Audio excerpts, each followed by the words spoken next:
Selamat datang di channel Cerita Cinta. Channelnya cerita cinta romantis. Apa kabar sahabat cerita cinta? Semoga senantiasa diberikan kesehatan. Disclaimer. Cerita ini hanya fiktif. Jika ada kesamaan tokoh, tempat dan cerita, itu hanya kebetulan semata, tidak ada unsur kesengajaan. Sebelum lanjut mohon dukungannya dengan like dan subscribe dulu. Dikhianati istri, diganti model cantik bagian ke-29. Ridwan menggeleng seraya menghela napas panjang. Saya lagi serius. Aku juga serius. Ya udah. Ayo cepat, mau bicara apa? Tanya Karina mulai serius. Wanita itu kemudian tiba-tiba menganga karena melihat seseorang yang datang ke rumahnya. Mantan istri kamu datang. Wajah sang suami pun seketika memucat. Perlahan, pria itu menoleh ke belakang dengan jantung yang berdegup kencang. Ia takut Fanny benar-benar datang kembali. Namun, ternyata yang datang adalah Susanti. Karina spontan tertawa sampai keluar air mata saat melihat ekspresi wajah suaminya. Ridwan langsung menjedorkan kepala ke meja yang ada di hadapannya, karena pusing dengan ulah sang istri. Sementara Karina masih terus tertawa sambil membekap mulut. Yuhu, selamat sore, Cin. Sapa Susanti sembari menggibas rambut.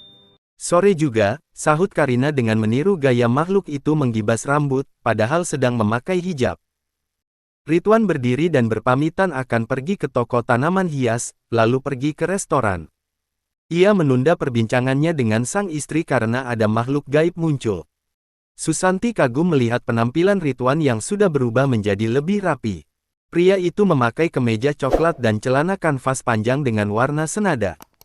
Cara berjalannya pun sekarang tidak terlalu membungkuk, seperti saat pertama datang ke rumah Karina. Hanya saja, rambutnya sedikit ikal, jadi susah untuk ditata. Dese jadi cuco bingo, yah bo. Kalau tuh lekong bukan laki you, pasti udah eke embat. Cerocos Susanti yang membuat lubang hidung Karina mengeluarkan asap tebal. Lu mau jadi pelakor? Tanya Karina dengan ketus. Boleh tuh, pelakorkan lagi tren Cin. Balas makhluk itu sambil berlenggak-lenggok seperti cacing kepanasan. Lu kagak pantas jadi pelakor, pantesnya jadi tukang kompor. Celetuk Karina seraya mendelikkan mata. Iya nek, tadi Eike ketemu sama emaknya si Haris. Kasian yah nasib tuh lekong. Sekarang, cuma jadi sales obat cacing. Bodoh amat, gue enggak peduli sama dia. Kebetulan elu datang ke sini, gue mau nanya. Kenapa anak gue ikut fashion show tadi malam? Pasti elu, kan, yang udah bujuk dia buat ikutan. Karina memelototi Susanti. Makhluk itu pun langsung menutup wajah dengan kedua tangan, karena takut melihat mata Karina yang hampir melompat dari tempatnya. Bukan Eike yang bujuk, anak you sendiri yang mau. Jangan ngeles. Gertak Karina dengan mata yang tetap melotot. Sumpah demi kerang laut ajaib. Eike enggak bohong, Cin. Keringat dingin mulai bermunculan di kening Susanti. Ayok ngaku. Karina menjambak rambut makhluk itu, lalu berteriak memanggil satpam rumahnya. Kang Udin, golok mana golok? Susanti langsung menganga. Please Cin, jangan iris-iris badan Eike. Eike belum nikah. Karina melepaskan tangannya yang sedang menjambak si Susanto. Siapa yang mau ngiris badan lu? Emangnya lu wortel, pake mau gue iris segala? Gue nanyain golok buat belah kelapa muda. Kata orang-orang, kelapa muda itu bagus buat janin. Nanti pas brojol bayi gue bakalan bersih. Betul bingit itu, Cin, Eike juga pernah dengar dari emak Eike. Susanti berbicara dengan netra yang menyipit karena kelopak matanya berat oleh bulu mata anti longsor. Berarti gue harus sering minum air kelapa muda kalau gitu. Karina mengangguk kecil. Kenapa gue jadi bahas kelapa muda? Tadi kan gue lagi marahin elu. Tidak lama kemudian, Bella pulang dari sekolah. Gadis itu menebak kalau sang ibu sudah tahu soal penampilannya di acara tadi malam. Bella, ayo ke sini cepat, panggil Karina dengan rahang yang mengeras. Sang anak pun langsung panik dan takut. Apa benar, kamu meminta dipromosikan sebagai model sama Bu Maria oleh si Susanto? Susanti terlihat pasrah disebut Susanto karena takut ditelan oleh Karina yang sedang murka.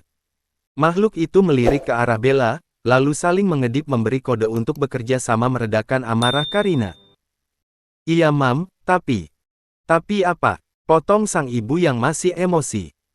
Mama harus ingat kalau mama itu sekarang kan lagi hamil, jadi enggak boleh Jika marah-marah berkenan kayak mohon gitu. dukungannya dengan like, share Entar dan ngaruh sama subscribe. janinnya. Mama Terima enggak mau kasih. kan, tuh bayi kenapa-napa.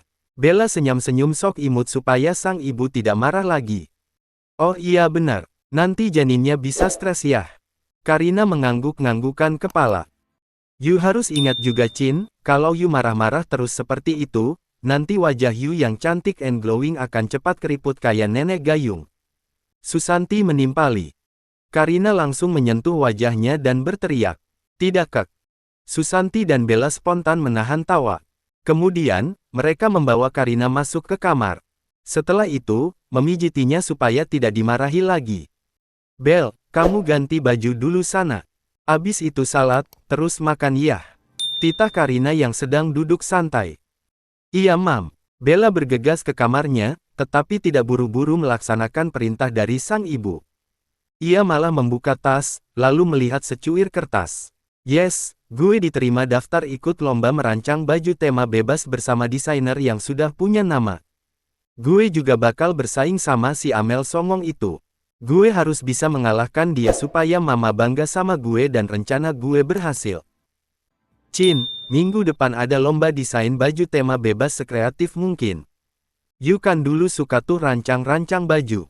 Ikutan dong. Lumayan loh Nek, hadiahnya bisa Jika buat berkenan buka mohon usaha salon dukungannya dengan khusus like, biri-biri. share dan subscribe. Ungkap Susanti dengan Terima penuh kasih. ekspresi. Gede ya, hadiahnya. Karina kurang antusias. Susanti lalu melihat nama-nama peserta yang ikut lomba tersebut di akun medsos panitia. Hah, si Amel ikutan. Karina langsung antusias ingin ikut lomba tersebut. Kalau gitu, gue ikutan juga. Tolong daftarin gue dong. Oke Chin. Balas Susanti seraya mengedip-ngedipkan mata seperti orang cacingan. Hah, Eike enggak salah lihat. Anak you ikutan juga. Susanti terus mengucek mata seolah tidak percaya ada nama Bella di antara para peserta. Karina juga langsung melihat nama sang anak. Elu serius. You baca nih, Bella Karina. Mereka saling menatap, lalu menghampiri Bella di kamarnya. Gadis itu meyakinkan sang ibu, bahwa itu semua hanya untuk membuatnya bangga. Karina pun percaya dan mengizinkan sang anak untuk ikut lomba itu dan bersaing dengan dirinya. Seminggu berlalu, Karina terus sibuk mempersiapkan rancangan karyanya, tetapi Bella terlihat santai. Sayang, apa malam ini kamu sudah siap? Tanya Karina seraya duduk di dekat sang anak. Siap mam. Bella tampak biasa saja, tidak merasa tegang. Apa rancangan dan model yang akan memperagakan karya kamu juga sudah siap? Karina sedikit ragu kepada anaknya. Pokoknya nanti malam, mama lihat aja. Gadis itu melengos masuk ke kamar. Saat perlombaan sudah berlangsung, Karina tidak melihat sang anak ada di antara para peserta. Hingga akhirnya, karya dari gadis itu ditampilkan di ujung acara karena Bella sendiri yang meminta nomor terakhir kepada panitia. Rancangan baju karya Bella membuat semua juri, panitia, para peserta, dan semua yang Jika hadir berkenan di mohon tempat itu dukungannya mengacungkan dengan like, dua share jempol dan atas subscribe. kreativitasnya. Terima kasih. Bahan yang dipakai oleh gadis itu berasal dari pelepah pisang yang dikeringkan. Setiap malam, Bella bergadang untuk menjahit sendiri baju tersebut dengan cara manual.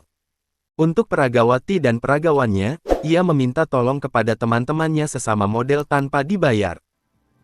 Karina masih tidak percaya dengan kemampuan sang anak yang lebih dari perkiraannya. Sementara Amel, merasa geram karena gadis kecil itu lagi-lagi membuatnya kesal. Karina dipanggil sebagai juara ketiga. Susanti dan ketiga temannya yang lain pun spontan berteriak histeris heboh. Juara ketiga aja bangga, ketus Amel sambil mendelik. Daripada elu, belum tentu menang. Balas Karina tidak kalah ketus. Namun, ternyata Amel dipanggil sebagai juara kedua. Tuh, dengar, gue lebih satu langkah dari elu. Dan pemenang pertama, yaitu Bella. Karina langsung jingkrak-jingkrak saat nama sang anak dipanggil sebagai juara pertama. Amel menjadi tambah geram kepada gadis itu. Atas kemenangan Bella, ia pun diundang ke acara talk show di televisi sebagai anak berprestasi dan menginspirasi. Wati yang melihat anak sang teman ada di TV langsung berlari ke rumah Fanny. Ada Suci di TV, Fan. Ayo cepat, nyalakan TV-nya.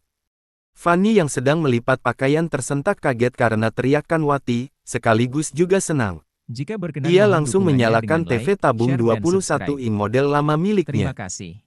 Wanita itu tersenyum bangga melihat sang anak yang berhasil dengan prestasinya. Ia menyimak setiap ucapan dari Suci alias Bella yang terus ditanya-tanya oleh pembawa acara. Ini bajunya bisa dipakai gak?